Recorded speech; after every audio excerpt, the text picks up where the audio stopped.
सरकार जितनी strict policy वो अपनाए, कमर तोड़ दे या दफन कर दे, कोई दया ममता नहीं होना चाहिए। जो गलत है अपराधी के साथ अपराध ही होना चाहिए, वरना आए दिन देश में हल्द्वानी होते रहेंगे, आए दिन जाफराबाद घटना होता रहेगा, आए दिन जहांगीरपुरी के दंगे होते रहेंगे। आपके बाप का देश है, आपके बाप दादाओं ने 2 देश के टुकड़े करके ले लिए, 2 को से इस्लामिक बना दिए और 1 को धर्मशाला बना दिए। हिंदू होना पाप है इस देश में। अरमानों से कोई गाड़ी खरीदता है, अरमानों से कोई घर खरीदता है, कितनी इच्छा, और आप एक दंगे में जला के फूंक देते हो। आप किसके दुश्मन हो? आप क्या हमारे दुश्मन हो? इसका मतलब आप मान रखे हो ना, किताब जो बोलता है काफिर दुश्मन है, मतलब हम दुश्मन है। मेरे को अगर रोड पे कोई थप्पड़ मार देगा, मैं घुमा के उसी टाइम थप्पड़ मारूंगा। क्यों नहीं मारूंगा? क्योंकि आप मेरे साथ गलत किए।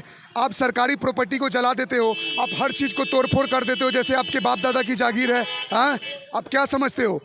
पढ़ोगे लिखोगे नहीं, कंपटीशन करोगे नहीं, और आके बोलोगे मोदी देश बेच दिया। 4 टाइम खाना खा लोगे और देश में भूखमरी है। ये सब बंद कर दे लोग नाटक, क्योंकि आप जो कर रहे हो वो देश में दिख रहा है। आपने जला दिया ना उस शहर को, थाना तक को आपने जला दिया, पुलिस शहीद कर दिया गया, मार दिया गया, 5-6 पुलिसकर्मियों को दिखाया जा रहा है। औरतों तक को नहीं छोड़े, फीमेल कांस्टेबल तक को भी नहीं छोड़ा गया। और आप बात करते हो आपसे प्यार से बात करें। क्यों प्यार से बात करें? सरकार जितनी स्ट्रिक्ट पॉलिसी वो अपनाए, कमर तोड़ दे या दफन कर दे, कोई दया ममता नहीं होना चाहिए। जो गलत है अपराधी के साथ अपराध ही होना चाहिए। अपराधी के साथ उसको टाइट करके उसको सुधारा जा सकता है, वरना आए दिन देश में हल्द्वानी होते रहेंगे, आए दिन जाफराबाद घटना होता रहेगा, आए दिन जहांगीरपुरी के दंगे होते रहेंगे, और ये कभी नहीं रुकेगा अगर इनको नहीं रोका गया, लगाम नहीं कसा गया तो। छोटा सा राज्य उत्तराखंड, बहुत ही बेहद खूबसूरत। तो ये बताइए, अभी वहाँ पे सिर्फ उसका ड्राफ्ट पेश हुआ है, तो ड्राफ्ट पेश होने पे ही इतनी हलचल, अगर पूरे देश में ये बात की जाती है तो फिर कैसे होगा फिर? नहीं, वो देखिए, वो ड्राफ्ट वो नहीं, वो पास हो चुका है, वहाँ से उनके असेंबली में पास हो चुका है। जल्द वो इम्प्लीमेंट भी होगा। क्योंकि देखो, सरकार कोई नियम लाती है तो आप लड़ झगड़ के वो कर सकते हो। हर स्टेट के पास एक अपना स्वतंत्रता का अधिकार है। उसको बोला जाता है directive principle of state policy के अंडर आता है कि वो सरकार कोई भी अपने स्टेट में नियम कानून लगा सकता है जिससे उसके स्टेट में शांति और बहाल और इक्वालिटी हो सके। अब कुछ लोग बोलते हैं भैया आर्टिकल 21 हमें स्वतंत्रता धर्म पालन करने की आज़ादी देती है, वो खंडन होगा। तो इससे किसी का कुछ खंडन नहीं होता। अब जैसे शादी करते हो करो, जैसे आप रहते हो रहो, जो करना है करो, बस सबको बराबरी का अधिकार दिया जाएगा। बस इसी पे है यूसीसी। और जो नहीं समझ रहे हैं तो उनकी मंशा समझो।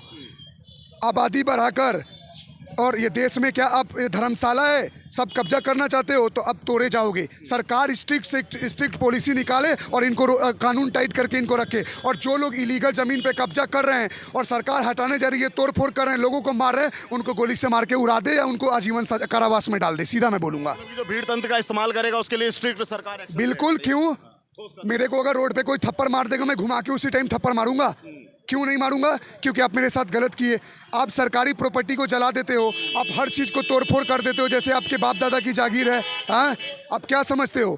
आपके बाप का देश है, आपके बाप दादाओं ने 2 देश के टुकड़े करके ले लिए, 2 को से इस्लामिक बना दिए और 1 को धर्मशाला बना दिए। हिंदू होना पाप है इस देश में। उसके बाद सेकुलरिज्म का रोना गाना स्टार्ट कर देते हो। जो सेकुलरिज्म जो फोर्सफुली इस इंदिरा गांधी ने इम्पोज किया था इमरजेंसी के टाइम में, हर चीज़ तुम्हारे साथ अब नहीं होगा। डिजिटल युग है, हम सब पढ़ रहे हैं, समझ रहे हैं और इनको इनकी भाषा में जवाब दे रहे हैं और देते रहेंगे। और सरकार भी समझ जाए, अगर इनको सुधारोगे नहीं तो एक दिन आप ही को हटाकर, आबादी बढ़ाकर और संविधान सबसे पहले फाड़ के फेंकेंगे और शरीयत लागू करके इस देश पर टॉर्चर करना स्टार्ट करेंगे जैसे पाकिस्तान और बांग्लादेश में कर रहे हैं लोगों को हमारे। मेरा अंतिम सवाल आपसे ये है कि अभी आप उत्तर प्रदेश में खड़े हैं, बिहार के आप रहने वाले हैं। पहले जब कोई भी दंगा होता तो हम देखते थे कि उत्तर प्रदेश में आग जल जाती थी। आज उत्तर प्रदेश में मैं देख रहा हूँ कि किसी ने उत्तराखंड की घटना को देख के किसी ने एक पत्थर भी नहीं फेंका। क्या कारण है इसका? अरे उनका बाप बैठा हुआ है। जोगी का नाम सुने हैं? सपने में आते हैं ना तो नींद टूट जाती है। उनका बाप है, करके दिखाएं कहीं भी उत्तर प्रदेश में। तुम्हारा लीगल हो इलीगल हो इससे मतलब नहीं, तोड़े जाओगे। क्यों तोड़ोगे भाई? मेरी रोड पे अगर गाड़ी खड़ी है, तुम पत्थर चला चला के मेरी गाड़ी तोड़ दोगे, गाड़ी में आग लगा दोगे। मैं इतना समर्थवान हूँ कि मैं खुद तोड़ दूंगा उस जगह में। मैं किसी से सरकार और पुलिस का वेट नहीं करूंगा। लेकिन जो लोग लड़ नहीं सकते, कर नहीं सकते, अरमानों से कोई गाड़ी खरीदता है, अरमानों से कोई घर खरीदता है, कितनी इच्छा, और आप एक दंगे में जला के फूंक देते हो। आप किसके दुश्मन हो? आप क्या हमारे दुश्मन हो? इसका मतलब आप मान रखे हो ना, किताब जो बोलता है काफिर दुश्मन है, मतलब हम दुश्मन है। बाबा की सरकार है, बाबा की नगरी है। हेमंत बिश्व शर्मा, मध्य प्रदेश, राजस्थान, हर स्टेट वही पॉलिसी अपना रही है और उत्तराखंड की धामी सरकार भी वही पॉलिसी अपना रही है और उनको ऐसे ही मुंह तोड़ जवाब देगी। आप थोड़ा दिन वेट करो, कल परसों से देखना इनके घर टूटने स्टार्ट होंगे, लिख के देता हूं, क्योंकि तुमने गलत किया है तो तुम्हारे साथ गलत होगा, तुम्हारे साथ गलत होगा। तुम पुलिसकर्मी को नहीं छोड़ रहे हो, तुम महिला कांस्टेबल को नहीं छोड़ रहे हो और खुद अपने औरतें बच्चों को आगे कर देते हो, जैसे इजराइल में कर रहे थे। जैसे इजराइल डंडा किया ना, वैसे ही डंडा कर दिया जाए, तभी शांति है। ज़्यादा शांति मत बढ़ाओ, जो जैसा करे उसको परोस के वैसा दे दो तो सब ठीक है इस देश में। अंतिम सवाल मैं आपसे ये पूछूंगा, मैंने बहुत सारी घटनाएं देखी, फिर मैं टीवी भी देखता हूँ, सोशल मीडिया भी देखता हूँ, तो एक चैनल है BBC, उसमें फिर वो एक डॉक्यूमेंट्री बनाता है, मतलब वहाँ जैसे आज घटना हुई 2 दिन बाद डॉक्यूमेंट्री आती है उसकी, अभी आई नहीं है लेकिन वो आएगी। मैंने बहुत घटनाओं पे देखी, नूहू में देखी। फिर वो कहता है कि अल्पसंख्यकों पे अत्याचार हो रहा है, अल्पसंख्यकों के घर तोड़े जा रहे हैं। तो ऐसे जो ये ऐसी मीडिया है या ऐसे संस्थान है या ऐसे लोग हैं, तो इनका क्या सरकार को करना चाहिए? अरे ये जितनी की जितनी ये BBC और सुनिए, जितनी ये दोगली मीडिया है ना, जैसे ये BBC और ये जो चाइनीज फंड है, ये कुछ टाइम पहले भी पकड़ाए थे। आप एक बात बताओ, हमेशा एक कम्युनिटी को ही डिफेम क्यों करते हो? क्या हम इतने बुरे लोग हैं? क्या हम किसी का टोपी देख के पत्थर चला रहे हैं कोई मुस्लिम भाई को, या कोई बुरखे वाली औरत जा रही है उसको हम छेड़ रहे हैं? तो आप क्यों ऐसे गलत रिप्रेजेंट करते हैं? हिंदू होना क्या इस देश में क्राइम है? क्या हम अपने भगवानों का नाम ले लेते हैं तो हम क्राइम हो जाते हैं? हम जय श्री राम बोल देते हो तो आपको बुरा लगने लगता है?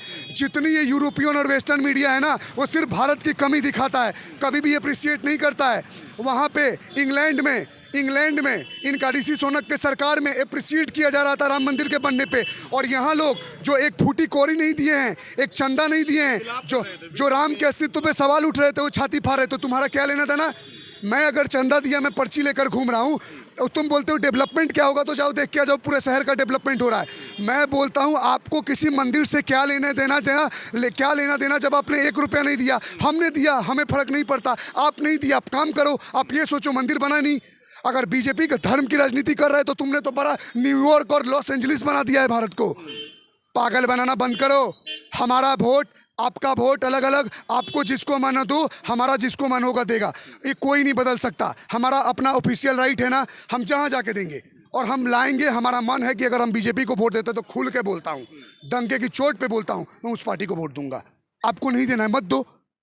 आपको लग रहा है मोदी जी ने आपका कौन सा पता नहीं देश बेच दिया है 2-4 कट्ठा आपके घर का, तो आप मत दो, हम तो देंगे। क्या UCC आने के बाद ऐसा भी होगा जो आज के समय में अल्पसंख्यक के नाम पे बच जाते हैं, या कुछ भी करके बच जाते हैं कि भाई ये अल्पसंख्यक है, इस पे ये धारा नहीं, फिर एक ही कानून होगा सभी के लिए? भाई साहब, directive principle of state policy का नाम सुने हो? संविधान के अंदर ये छूट दिया गया है हर स्टेट को। आर्टिकल 21 बोलता है कि हर धर्म के लोग अपना स्वतंत्रता से अपने धर्म का पालन कर सकते हैं।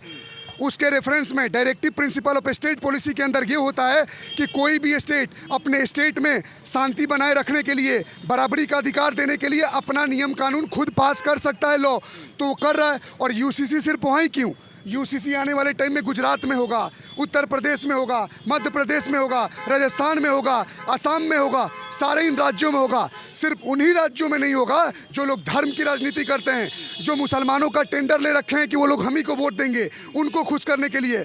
मैं तो बोलता हूँ मुसलमान भाइयों से या वैसी कोई तुम्हारे सगे नहीं है।